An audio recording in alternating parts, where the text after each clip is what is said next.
Across the silent gulf between worlds, Artemis rises as humanity's next great leap.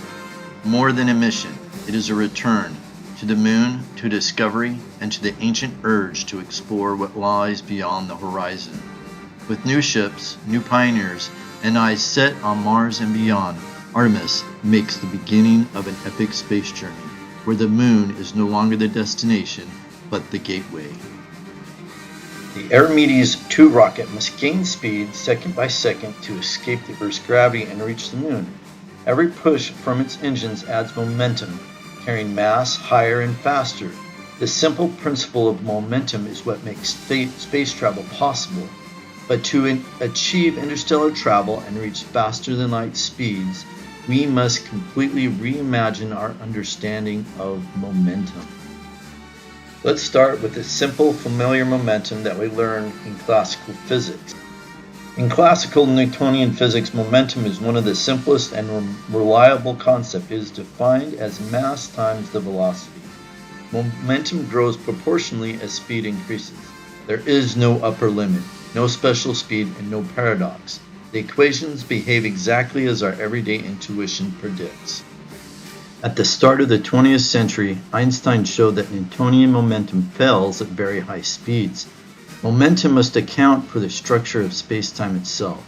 As the velocity approaches the speed of light, momentum increases dramatically. Particles can get very close to the speed of light, but they can never reach it. Here's the paradox that has faced physicists for over a century. If momentum becomes infinite at light speed, what would happen if a particle somehow crossed that barrier? Most physicists stop here and declare the problem meaningless, but the decision is philosophical, not mathematical. If we try to extend Einstein's momentum formula beyond the speed of light without changing anything else, the math breaks down. The square root in the Lorentz factor changes sign. Momentum becomes imaginary, signaling that the equations no longer prescribe physical reality, suggesting something fundamental is missing in our understanding of superluminal motion. In the 1960s, physicist Gerald Fenenberg investigated this problem and proposed tachyons, hypothetical particles with imaginary mass that could travel faster than light. While mathematically intriguing, tachyons introduce serious physical issues, including instabilities and potential violations of causality. Most physicists concluded that faster-than-light motion was unphysical, yet the concept inspired decades of thought experiments in theoretical physics. What is rarely questioned is why spacetime is allowed to stay rigid while everything else adapts. That assumption is so deeply baked in that most people never notice it. General relativity teaches us a crucial lesson. Forces like gravity are really expression of spacetime geometry. Particles move with the way they do because geometry tells them how. Changing the metric changes the rules of motion themselves, opening the door to new ways of understanding superluminal motion. Instead of modifying mass or accepting imaginary quantities, let us allow spacetime itself to respond to velocity. As a particle accelerates, let's assume that spacetime stretches or compresses in response. This keeps momentum real even as velocity approaches or exceeds the speed of light. By letting a geometry adapt, we create a consistent framework to describe motion across subluminal, near light speeds, and superluminal regimes. At this point, we have two options to consider. Either that faster-than-light motion is forbidden forever, or that spacetime itself must respond to its motion. With this historical and geometric foundation, we are ready to define a velocity-dependent line element and derive momentum directly from the structure of spacetime itself. Imagine a particle moving faster than light. That seems impossible, right? Normally, physics forbids it, but today we're going to explore how we can describe such particles consistently using a velocity-dependent function that stretches spacetime itself. In the next 15 minutes, we will carefully derive the momentum of both relativistic and tachyon particles step by step and reveal some surprising counterintuitive behavior.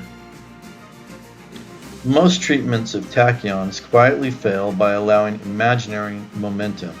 Today we will not do that. If you believe fast and light motion is impossible by definition, the following derivation will probably make you feel uncomfortable. We start with the concept of the line element. This equation defines the square distance between two infinitesimally close points in space-time. The metric tensor G sub AB, which determines how distances in space and in time intervals are measured. The metric tensor A sub B is a rule which determines how distances in space and intervals in time are measured. The second two terms in the line element correspond to differential directions along a coordinate, like x, y, or t. Understanding this metric is essential because it tells us how space-time is shaped, especially when particles move at high velocities beyond the speed of light. To incorporate faster than light motion, we introduce a velocity-dependent scaling function fv. Using the Einstein summation index and expanding terms, the line element is fully written as the function fv times the square of the differential in time and the function fv times the differential in z squared, with dx and dy being unchanged. As we journey through the cosmos, every motion, every push follows the rules of physics. Even in empty space, momentum is always at work. Go ahead and subscribe for more cosmic journeys as we discuss faster than light travel further. Why do we need the function f of v? In normal relativity, velocity is bound by the speed of light. But if we want to model particles that exceed c, the speed of light, then space-time itself must adjust the equations. At low velocity, f of v is equal to 1. Critics will say this function is ad hoc. That criticism misses the point. Every metric choice is ad hoc until the experiment justifies it. Special relativity made the same move, it just did it earlier. Here, m0 is the invariant rest mass and v is the velocity.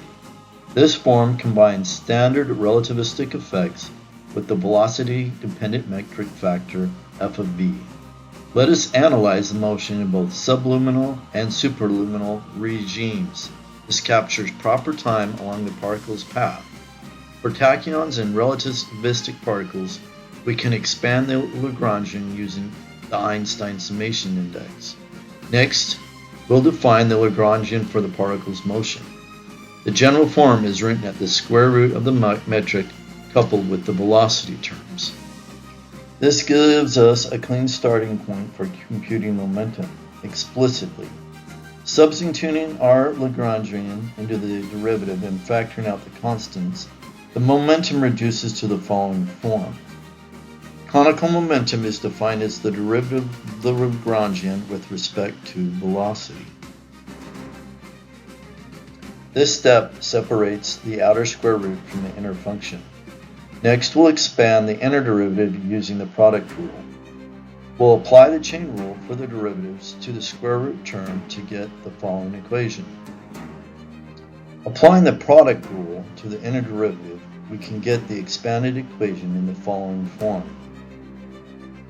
Next, we'll take the derivative of the first term, which is the minus 2 times the velocity, divided by the speed of light squared. Substituting this derivative back in, the full expression becomes as follows. This accounts for how both the standard and relativistic terms and the velocity-dependent metric contribute to the overall momentum. Going back to our original equation, we can now substitute the solution back into the original formula for the momentum and we can get the final form. Simplifying, we can separate the equation into two parts. The first term dominates in most cases, while the second term explains the subtle effects of tachyon motion. Things can simplify by rearranging the terms. We can now write the canonical momentum equation in the following form. We'll call this the universal momentum equation. The first term represents the standard relativistic momentum effects, modified by the velocity-dependent factor of Fv. The second term catches the effects of how spacetime stretches or compresses as velocity changes. This term is especially important for tachyons because it can reduce the momentum even as the velocity increases. By carefully analyzing both terms, we can predict the behavior of particles at subliminal speeds, near light speeds, and superluminal regimes without breaking the equations of motion. Now, let us define the step function f of v, which controls how space-time responds to the particle's velocity. For low velocities, the function f of v is equal to 1. This reproduces the standard equations in special relativity. Near the speed of light, the function f of v is approximately a slope or a gradient across the light barrier for large values of sigma. We'll label this term f of c. At superluminal speeds, or faster than light speeds, the function f of v is approximately -1, which ensures that the equations remain mathematically consistent for tachyons. This function is essential for understanding the counterintuitive behavior of momentum at extreme velocities. Here comes the surprising part. For superluminal speeds, the derivative terms of f of v can dominate the behavior, causing the momentum to decrease as velocity increases. This is counterintuitive because normally faster than light particles carry more momentum. At subluminal velocities, the momentum grows normally. Near light speed, the momentum will rapidly increase to a maximum value, but not an infinite value. It becomes finite. For superluminal velocities, the momentum will decrease as the particle's speed increases. Mathematically, this is fully consistent with our Lagrangian and the velocity-dependent metric. Physically, it tells us that tachyons behave in a way that seems very strange, but is entirely predictable by the equations that we've derived. If this feels wrong, ask yourself whether intuition has ever been a reliable guide at relativistic scales. Leave your thoughts and comments below. I would love to hear what you have to say. If the gradient f of v is small, we can neglect the second term of the gradient of the function with respect to velocity and set it equal to 0. This will help with the rest of our discussion.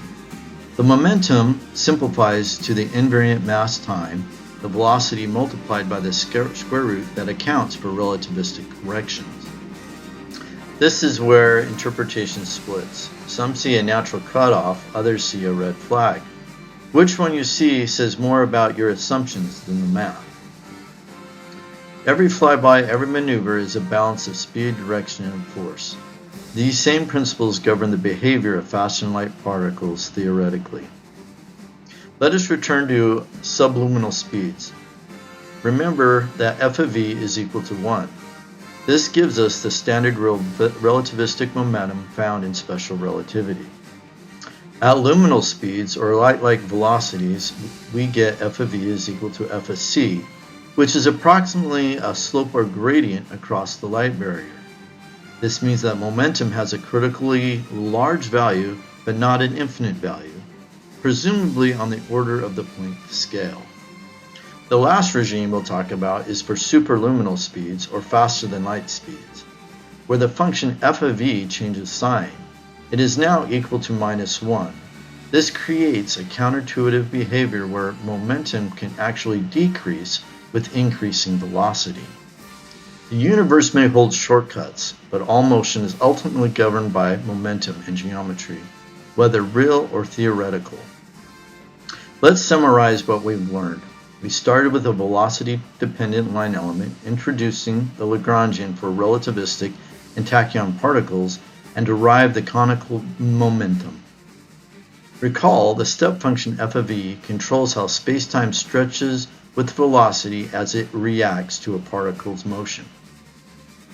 We derived the universal momentum. Recall that the first term is the standard relativistic momentum modified by the function f of v. The second term explains the tachyon behavior as particles transition the light barrier. Subliminal speeds behave as expected. Near light speeds are enhanced, and superluminal speeds exhibit counterintuitive momentum and reduction. Nothing here violates relativity, only the assumption that space-time refuses to participate. To visualize it intuitively, imagine spacetime as a stretchy fabric. Low velocity particles glide normally. Near light speed, the fabric stretches and increases effective momentum. Superluminal particles push against the fabric so much that the stretching reduces their momentum. This analogy helps us understand how f of v, the step function, governs momentum crossing all velocity regimes, making the strange behavior of tachyon particles predictable and mathematically consistent. In the next video, we'll explore what happens if we actually accelerate a particle beyond light speed and watch the momentum evolve in real time. You'll see tachyons in action and how our equations predict their motion precisely. If you enjoyed this derivation, make sure to like the video and subscribe to my channel and comment with your questions. Click the next video to continue exploring the fascinating physics of faster than light travel.